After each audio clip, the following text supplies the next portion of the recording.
Bonjour, aujourd'hui le député du jour c'est Philippe Wilk, député des Ardennes. Bonjour Monsieur Wilk. Bonjour. Merci d'être ici. On dit Wilk je crois. Wilk. Alors pardonnez-moi, je reprends tout. C'est probablement néerlandais.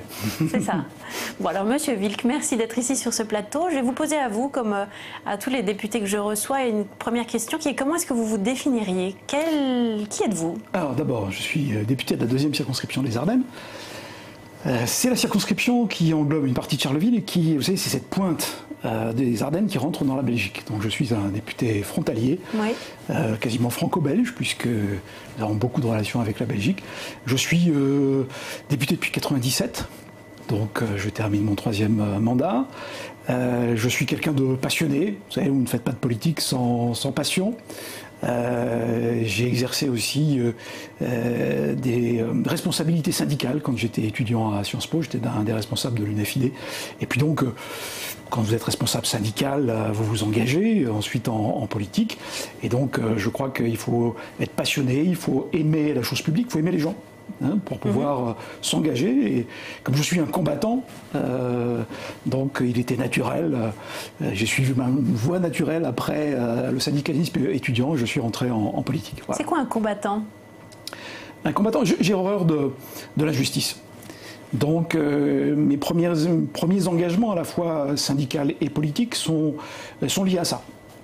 Horreur de l'injustice, donc essayer de se battre pour réduire cette injustice sociale inhérente à notre société, à toute société d'ailleurs. Et vous y arrivez? On essaie.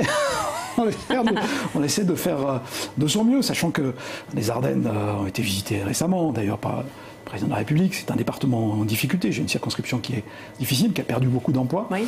Et donc, on essaie de se battre du mieux possible pour justement combattre les inégalités, aider les gens qui sont dans le besoin et les salariés qui perdent leur emploi. Alors, quels sont les appuis quand on est un combattant? On a besoin de s'appuyer sur des choses, sur des valeurs, sur des sur des gens aussi peut-être, sur j'en sais rien, une histoire. Quels sont vos appuis personnels qui vous permettent de combattre? Alors, justement? L'histoire, moi je suis fils de commerçant, mes parents étaient bouchers, plutôt gaullistes d'ailleurs, donc pas vocation à être de gauche initialement. Qu'est-ce qui s'est passé? Ils l'ont bien supporté? Absolument, oui, je crois que c'est le syndicalisme étudiant.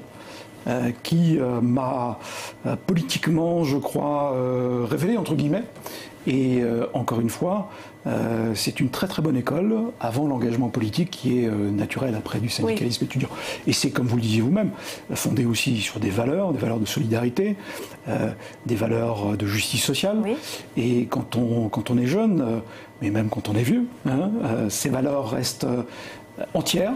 Et on continue à se battre pour ces valeurs. Quelles sont les grandes différences entre le jeune engagé dans un syndicat étudiant et le vieux? Peut-être quand on est jeune, on n'a pas ce recul qu'on a peut-être quand on est un petit peu plus vieux, y compris dans la vie politique. Je pense qu'on a besoin de recul. On a besoin aussi de se dire et d'analyser l'action que l'on mène. De dire, parce que le temps politique est toujours très, très rapide, il faut quand même toujours essayer d'avoir ce recul, de se poser en disant, bon, la vérité n'est pas toujours blanche et noire, il faut réfléchir sur ce qu'on fait, sur son action, y compris quelquefois sur ses engagements, sans remettre en cause ces valeurs dont vous parlez. Mais je crois que c'est important parce que sinon on est happé par le quotidien et je crois que c'est pas sain. Il y a un moment où on doit prendre du recul. C'est le mouvement aussi, c'est accepter que le monde est en mouvement permanent, que vous-même, comme chacun d'entre nous, vous pouvez être en mouvement. Ah bien sûr. Alors moi j'ai un ancrage local aussi, puisque je suis maire d'une commune de un petit peu moins de 8 000 habitants. De Revin, c'est ça? Revin, dans les Ardennes, commune aussi qui souffre économiquement malheureusement. Et l'ancrage local est important, parce que le mandat de député peut avoir cet inconvénient d'être en décalage par rapport à une certaine réalité de terrain. Même si moi je suis un farouche partisan de la limitation stricte du cumul des mandats, mais à condition que ça s'applique à tout le monde. Mais je crois que c'est une expérience très intéressante parce que ce ne sont pas les mêmes mandats et ce sont des mandats quand même complémentaires.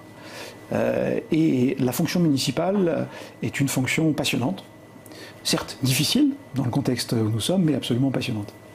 Alors, je ne révélerai rien puisque on peut le lire sur le site notamment de l'Assemblée nationale. Vous êtes aussi le père de 4 enfants. Absolument. Ça révèle quelque chose de votre personnalité, si tant est qu'on puisse encore révéler des petites choses avant qu'on termine ensemble? Écoutez, je suis très, très famille. Je considère que la famille est un noyau très important pour la vie de chacun. J'ai 2 grands, 2 petits. Et c'est vrai que la famille est très importante et le fait aussi de se ressourcer en famille, de s'occuper de ses enfants. Parce que dans ma vie parlementaire, j'essaie aussi de donner du temps à la famille et du temps aux enfants. Pas toujours facile, hein? Non. Pas toujours facile. Et j'essaie aussi une fois sur 4, un week-end sur 4, de réserver ce week-end à la famille et de ne rien prendre, ce qui n'est pas toujours évident. C'est relativement bien compris de mes interlocuteurs en disant non, là c'est mon week-end familial, donc je ne prends rien et je reste en famille. C'est important, je crois, pour l'équilibre, et parce que sinon, bien évidemment, on est appelé tous les samedis, tous les dimanches à être sur le terrain, en dehors évidemment de la semaine. Mais je crois encore une fois, ça fait partie de ma conception des choses, prendre un tout petit peu de recul. Parce qu'il n'y a pas que la politique dans la vie, hein, il y a aussi la famille, puis il y a d'autres choses, il y a des passions. Moi je suis un passionné de sport, je fais du football, pour ne rien vous cacher, j'ai mal tourné puisque je voulais devenir footballeur professionnel. Donc je suis devenu député, j'ai mal tourné. Donc, mais j'ai longtemps joué au football et c'est vrai que c'était une passion pour moi. Et donc il faut pouvoir ménager du temps pour tout. Voilà, absolument.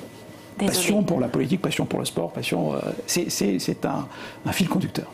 Je vous remercie. On doit prie. s'arrêter là. Merci à vous de nous avoir écoutés. Je vous dis à très bientôt. On doit finir très vite. Au revoir. Bonne journée.